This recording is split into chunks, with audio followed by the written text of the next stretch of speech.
Welcome to The Shift, where we take a second look at topical issues. We're aiming to shift the conversation to bring in new perspectives and to provoke you to think differently about old ideas. My name is Rose Lucalo. Today, we're looking at Vision 2030. It's the blueprint that the government launched in 2016 with the aim of making Kenya a newly industrialized Kenya with a high standard of living by the year 2030. A group of Kenyans has got together and examined the process to see how far we are. How are we doing on that? Today, I'm joined by Cyprian Nyamwamu, director of the Future of Kenya Foundation, who was one of those Kenyans, and he's going to discuss with me what they found when they looked at Vision 2030. Welcome, Cyprian. Thank you very much, Rose, for having me. Yeah, tell us a little bit about this study that you did, the analysis that you did of Vision 2030, how you went about it, and basically what you found. Thank you very much, Rose. We conducted in 2021 a review of the Vision 2030, realizing that we were just 9 years to 2030. That was last year. Now we are only seven years, basically, to 2030. And we looked at the three pillars of Vision 2030, the political pillar, the economic pillar, and the social pillar. And we wanted to understand how progress was towards achieving the Vision 2030 objectives. But as we set out to assess the implementation of Vision 2030, we realized that there was a very fundamental problem with Vision 2030, and we actually had to deal with the problem with the very Vision 2030 philosophy. And if I can now summarize, what we found is that Vision 2030 was basically an extension and an entrenchment of the neoliberal policy and philosophy of development, which basically intends to remove government from development and privatize everything about development so that private sector basically is the driver of all development initiatives. Yeah. And that really was the core finding of our study, which then explains everything else that we found in the study.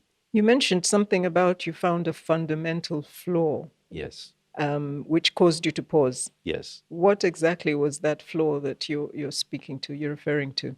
When we, for example, I was the lead analyst of the implementation of Vision 2030.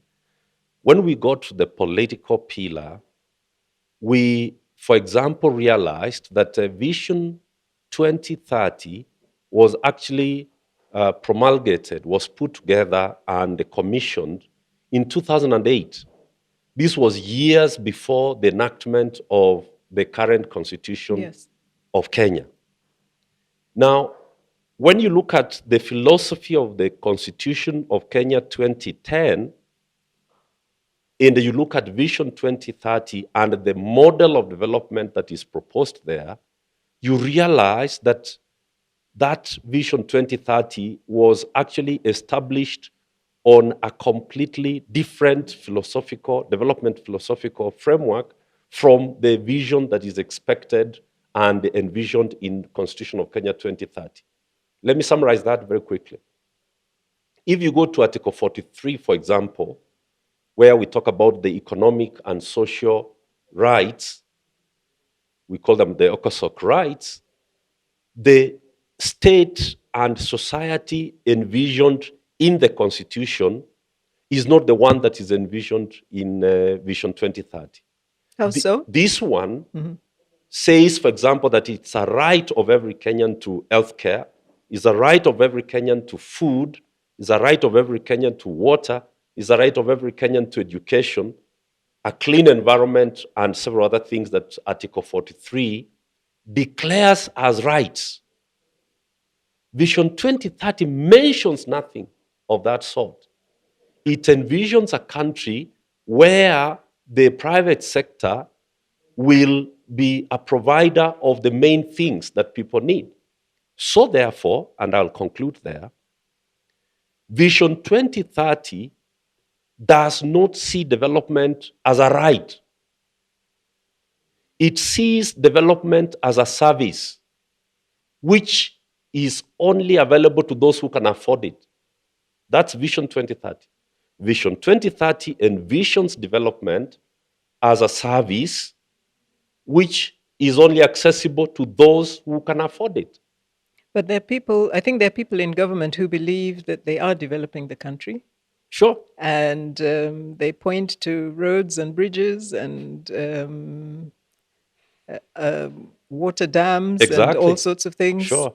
So, are you saying, what are you saying? We are saying that development is a right. When In you say 1981, development, what is development to exactly, you? I'll come to that. In 1981, the United Nations Assembly passed a resolution which said that development is a right of all citizens of the world.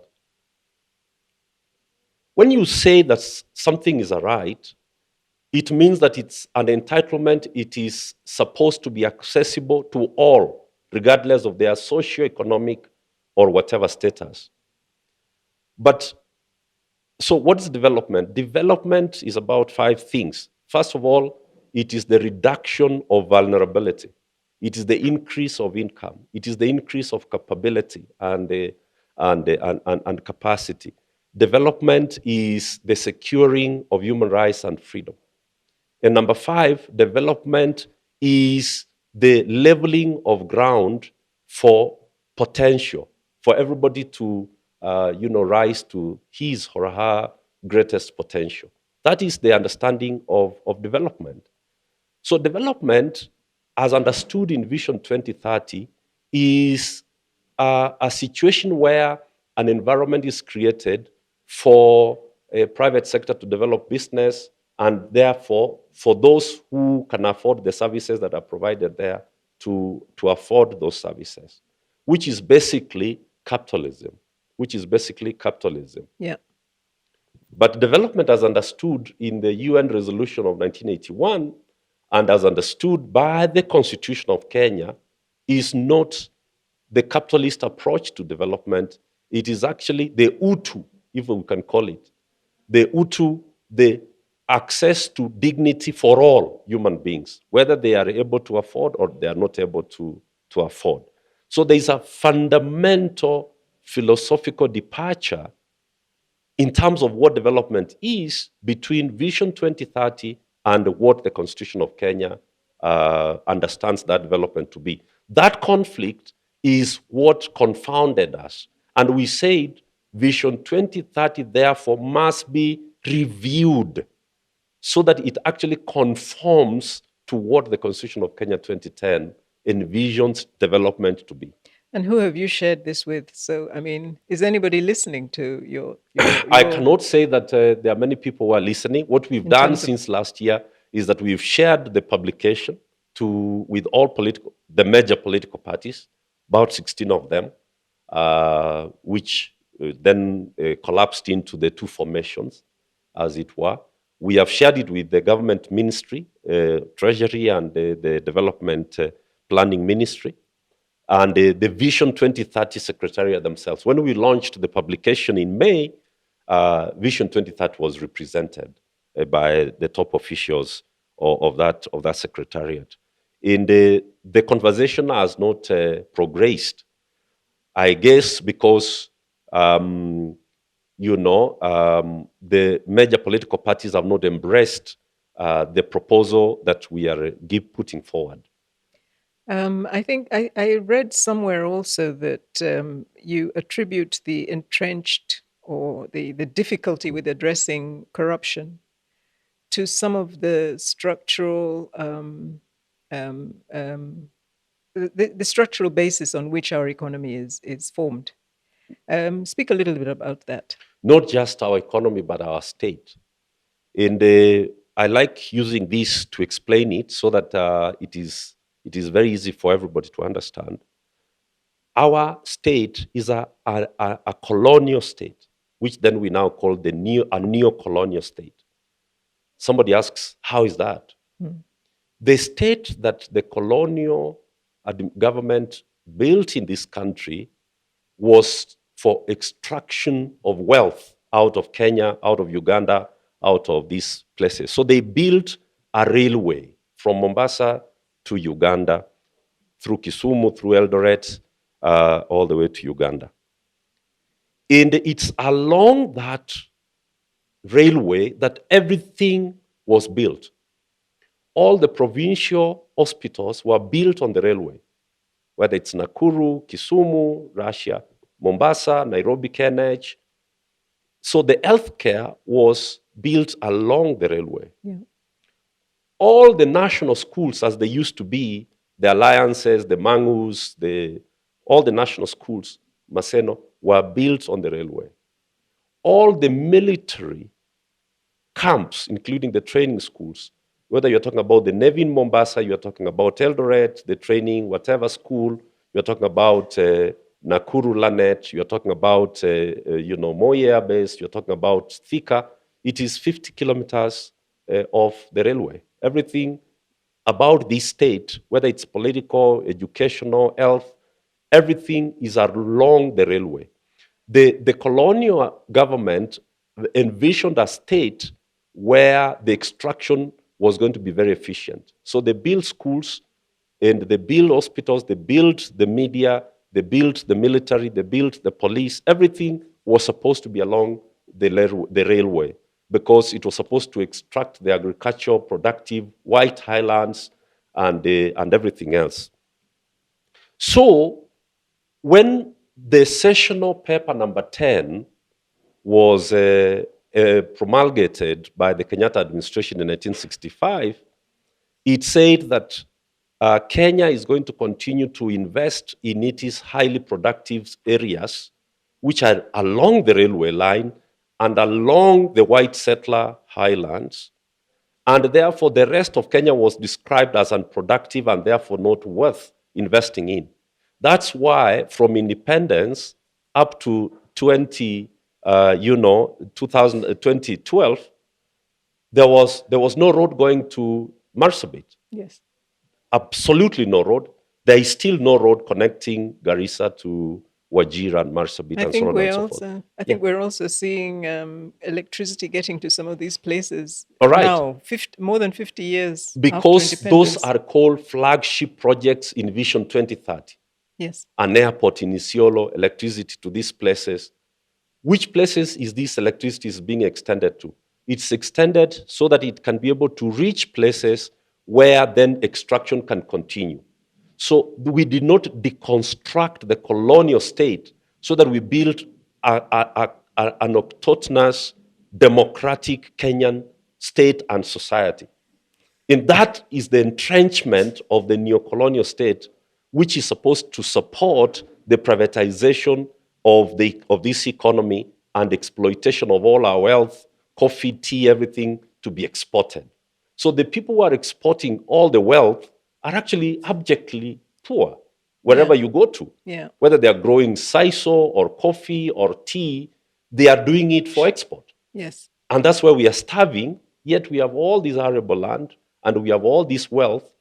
You can't explain why we are suffering drought and famine 60 years after independence. It's because we have retained the neo-colonial state, the neo-colonial economy, which is supposed to serve export, not to develop the people of this country.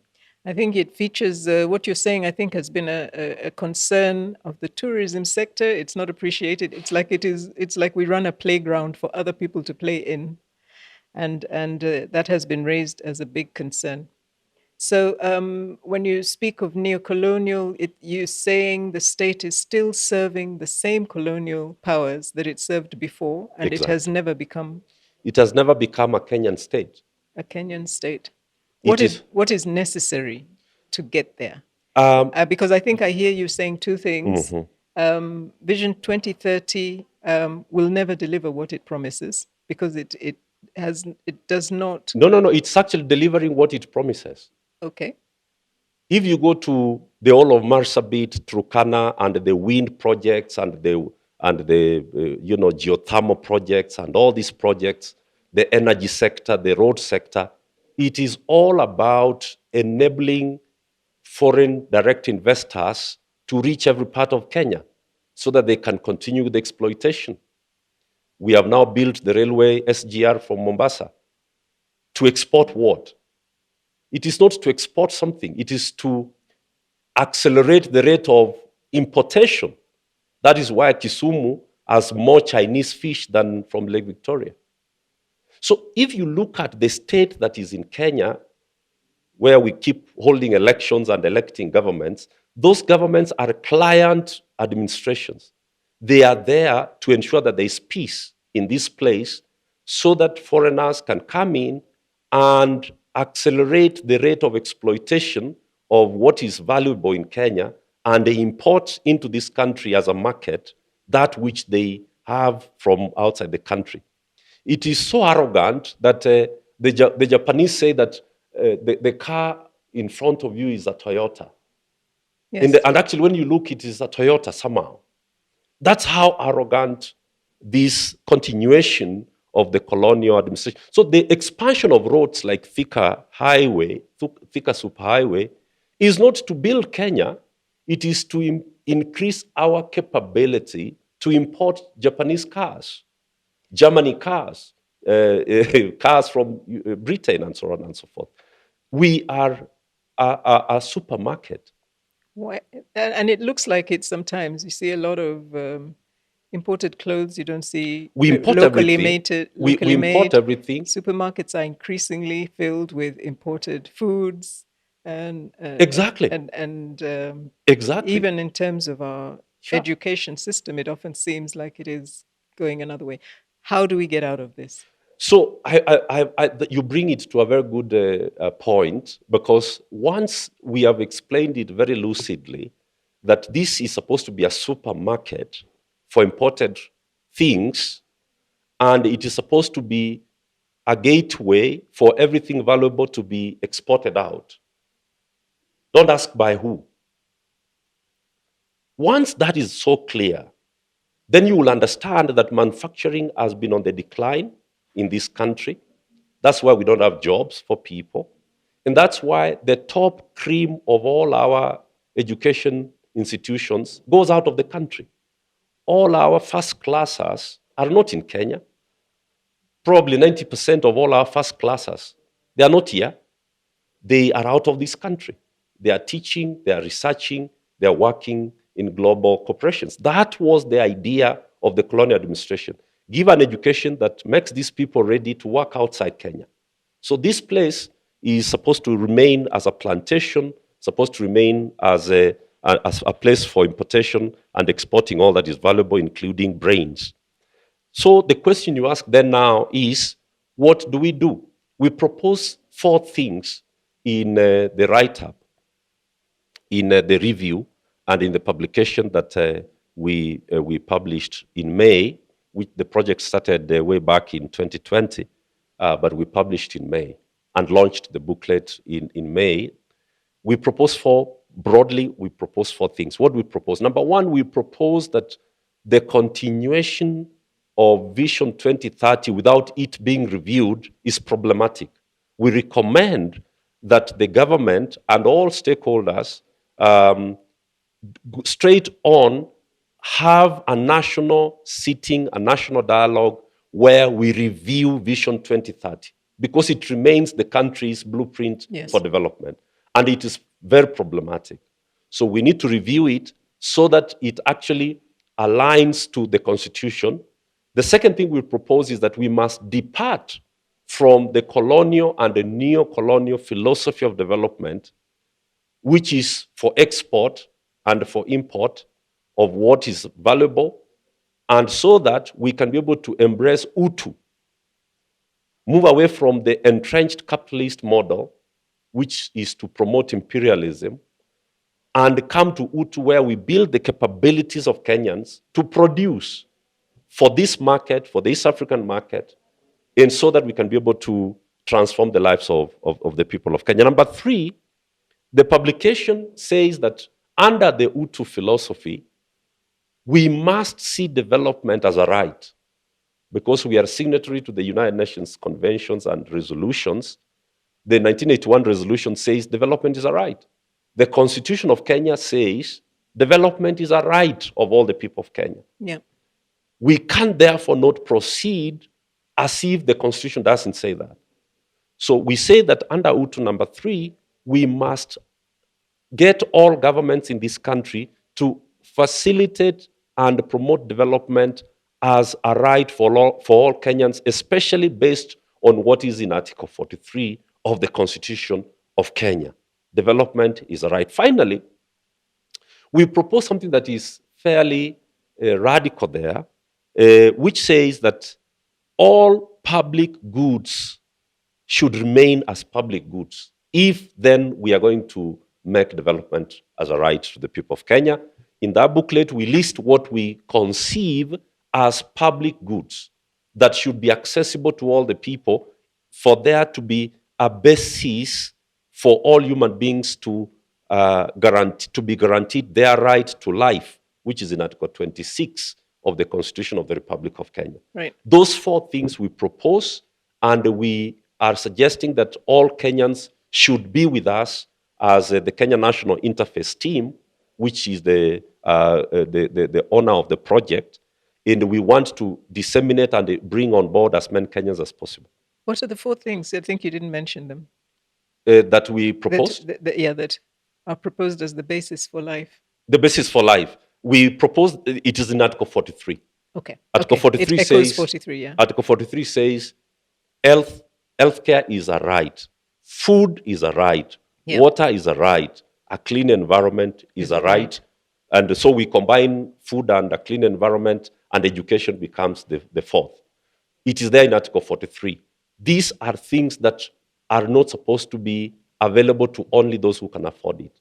If that was implemented, for example, children should not be sent away from school because they don't have school fees. Mm-hmm.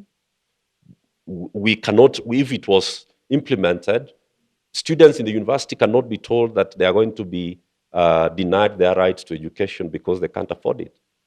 It is the state which has the responsibility of asking, how do we make it possible for students in the universities to do research and develop this country? I think many of the issues that you're bringing up actually explain the levels of poverty, the failure to engage decisively with poverty. Many countries that gained independence around the same time as Kenya, notably those in Asia, are way ahead. They're newly industrialized. The standards of living are rising. They're food self-sufficient.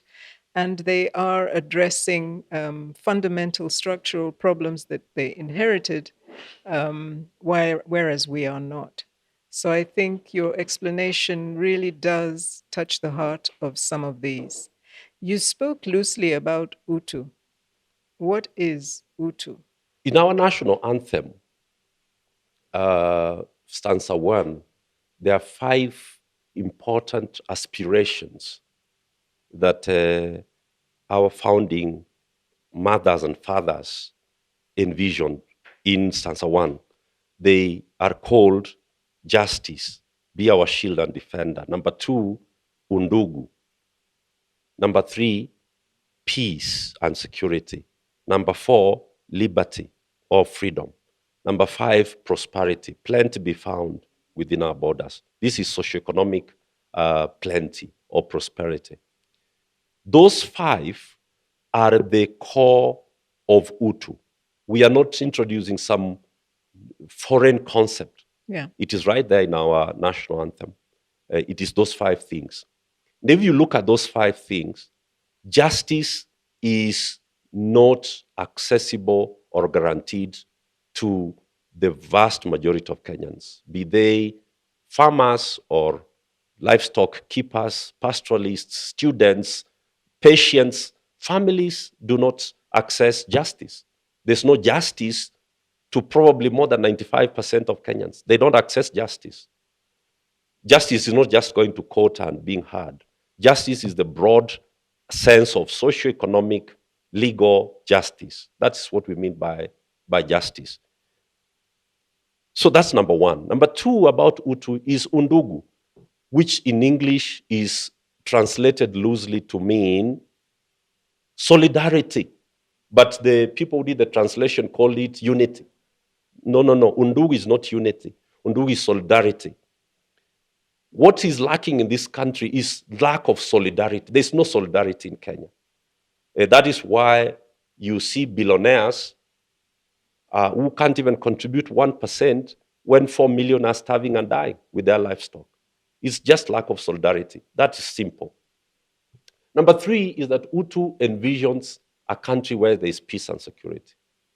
Number four, Utu envisions freedom as a fundamental principle and a pillar towards achieving dignity for all.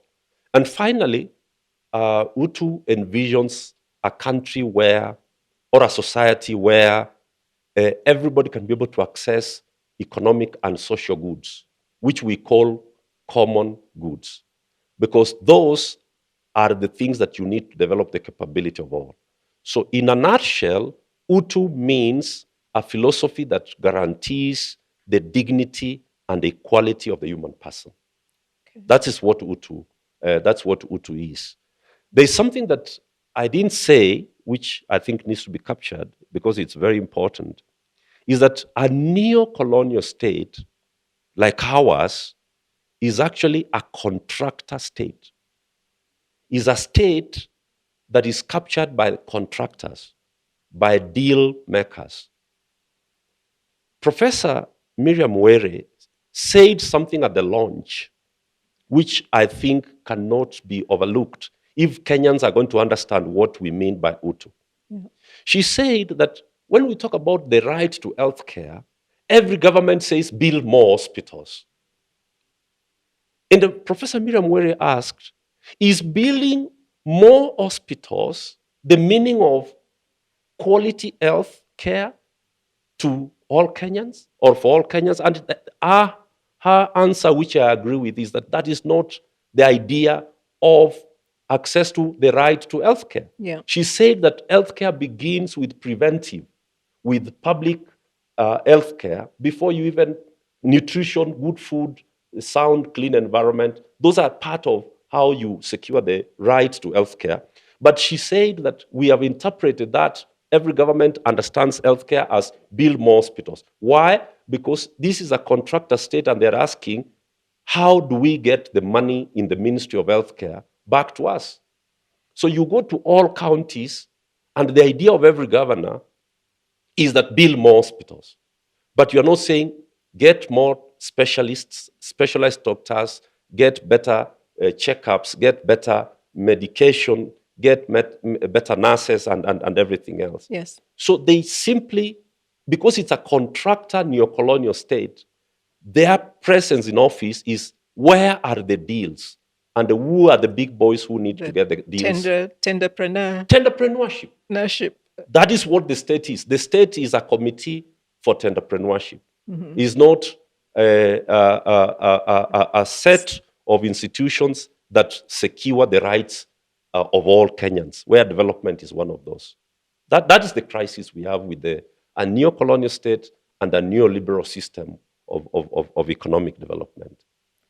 Well, I think we leave it there. And thank you very much for joining us today. I think you've given us a really good summary of some of what ails us, the structural, and I think what we don't have is the answer to it. If government does not engage with rethinking, reimagining the future, then we are kind of stuck with what we inherited. No, we are going to drum up, we are going to be on the street, we are going to be in the universities, we are going to be on the media until government engages, because they don't have a choice but to engage. Yeah. Article 10 says they must engage. They must engage. Mm. Well, thank you very much, Cyprian, and we wish you well in your work.